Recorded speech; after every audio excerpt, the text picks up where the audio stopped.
is good, everyone? OJ over here from Player Essence, and welcome to another PE news video. Today, we've got some pretty cool news. Donkey Kong Country Tropical Freeze sales continue to be at the top in Japan. We also have Brave Neptunia, got official confirmation for a Western release, and Shenmue 3 is delayed because it's Shenmue. So let's go ahead and get right into this. And we are starting off with the Media Create sales for May 7th, 2018 through May 13th, 2018. Now, for those who don't know, the Media Create tracks the Japanese sales for the past week, and what's cool about these charts is that they actually give us the detailed numbers so we can see how many units the game has sold total in Japan, and we can also see what it sold for the past weeks. And this is every single week, so it's pretty cool to go over the numbers and kind of see what's selling and what's not. So let's go ahead and get into the sales for this week. So the Nintendo Switch version of Donkey Kong Country Tropical Freeze was the highest selling game in Japan last week with an additional 25,886 units in sales. The latest Media Create sales figures have revealed. There was no new releases for this week, but the Nintendo Switch was all over the charts here, guys. And on the hardware side, the Nintendo Switch was once again the top system sold with over 31,000 units sold, while the PlayStation 4 family of systems sold 17,668 units, while the Nintendo 3DS sold 6,354 units. Now, kind of going down the list here, guys, the Nintendo Switch was like all over the place with the games. We had Donkey Kong Country Tropical Freeze, Splatoon 2 continues to sell. That was number 3. Then also Mario Kart 8 Deluxe was number 4. Nintendo Labo with the Toy-Con 1, the variety kit, that sold another 9,818 units, so almost 10,000 units. It actually has over 200,000 units when you combine the robot kit as well. Kirby Star Allies was in the top 10. We also had The Legend of Zelda Breath of the Wild in the top 10. We had Snack World Jars, that was also number 11. Super Mario Odyssey rounded out the 10th spot.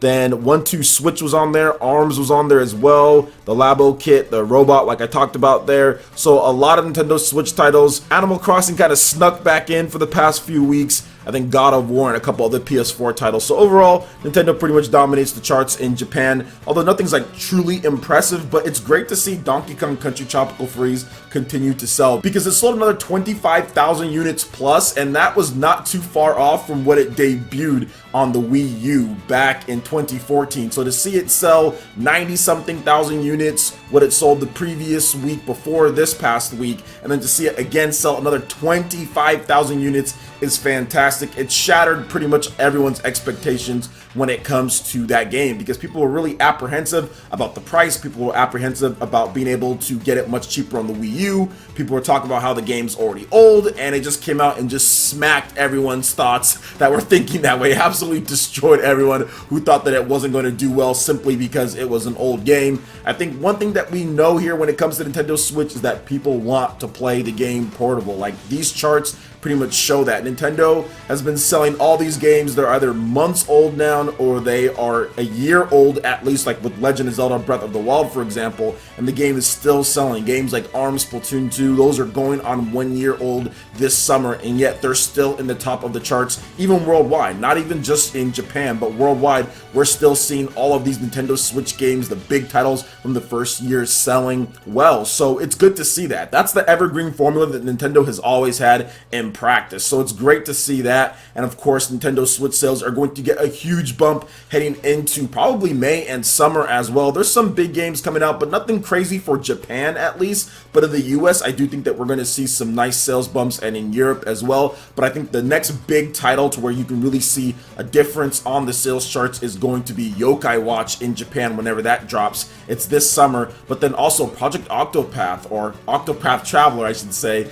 that game is actually going to be pretty big as well. So we can see some big jumps then. But until right now, Nintendo Switch is just kind of cruising with around 30,000 plus sales every single week, which is not bad at all. We're not having any major releases when it comes to first party or third party standpoint. So it'll definitely pick up as the year goes on, and I can definitely see stuff like Yokai Watch and Octopath Traveler really boosting things up. So what do you guys think about the sales here for Japan and Donkey Kong? Let me know your thoughts in the comment section below. All right, now moving on to the next title here, we do have Super Neptunia RPG coming to the West for the PlayStation 4 and Nintendo Switch this fall. I already had some people freaking out when I announced this game, the Brave Neptunia game, already freaking out and saying, is this going to come over to the West? And I was like, chillax, guys, it's probably going to happen, and now we have official confirmation here. So Brave Neptunia gets a new name for the West. It's not the same thing here, guys, but it is the same game. It's not the same title, but it's the same game. Idea Factory International will release Super Neptunia RPG, known as Brave Neptunia World Universe Pay Attention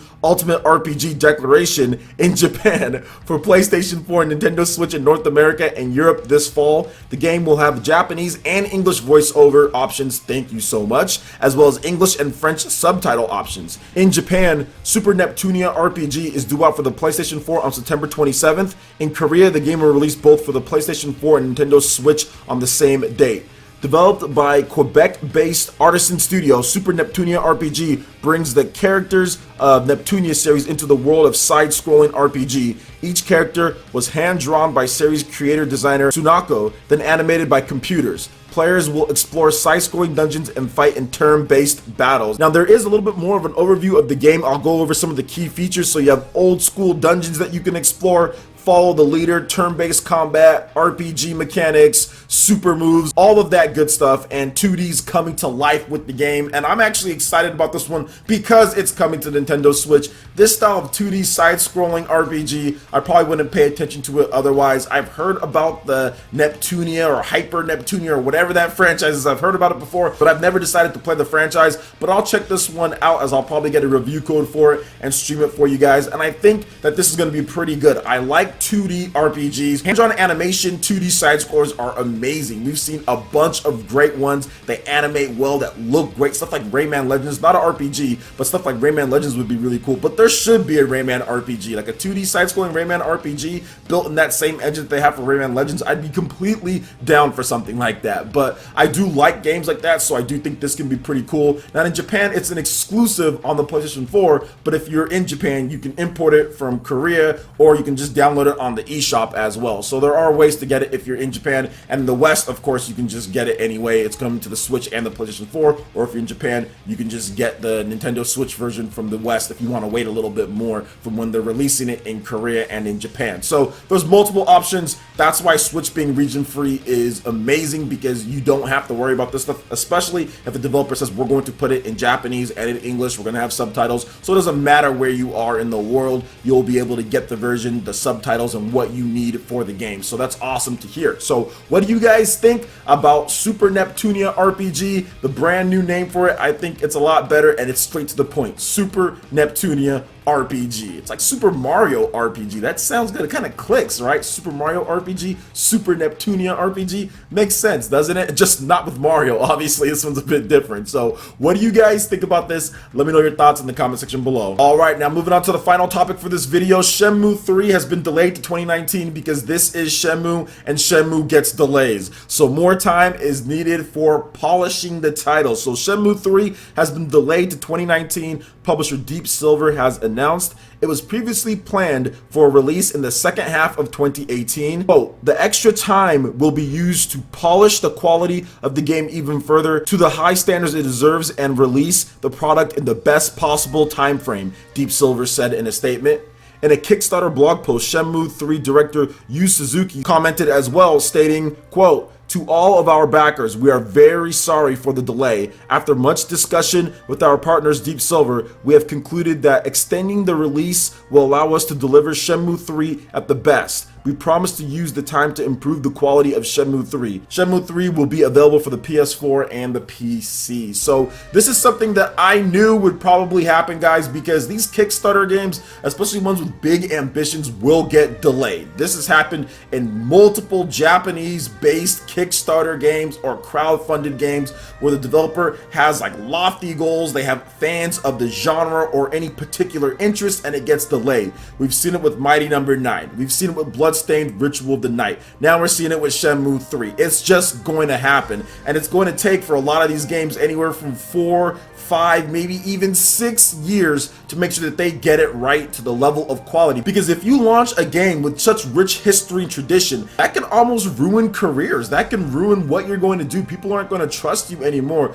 Look at what happened with Keiji Inafune with Mighty Number 9, right? People were so hyped up for that, spiritual successor to Mega Man, all this stuff, delay after delay after delay, and it wasn't as good as what some would have hoped. And what did people do? People revolted, even though it was an okay game. It wasn't horrible, but even the fact that it wasn't like as good as what people were expecting, people got so mad, and it was hard for Keiji Inafune after that. So you got to make sure that you delay the game if you have to. Make sure it's right. Bloodstained Ritual of the Night is the game I'm really excited for when it comes to Kickstarter RPGs. I backed that one, so I'm looking forward to seeing how that goes down. But that's been, what, 5 years now, and they've delayed it multiple times. That's why I've never been mad or gotten angry or made angry videos. I knew that it was going to get delayed multiple times because you have to get it right. So this game, Shenmue 3, it's been a long time coming. Obviously, people have been waiting for this for a while, but you're going to have to wait a little bit longer so they can make sure they can polish this thing out. So what do you guys think about Shenmue 3 getting delayed? Let me know your thoughts in the comment section below. Alright, Ninja, that wraps it up for this video here. Go ahead and check out the links in the description below.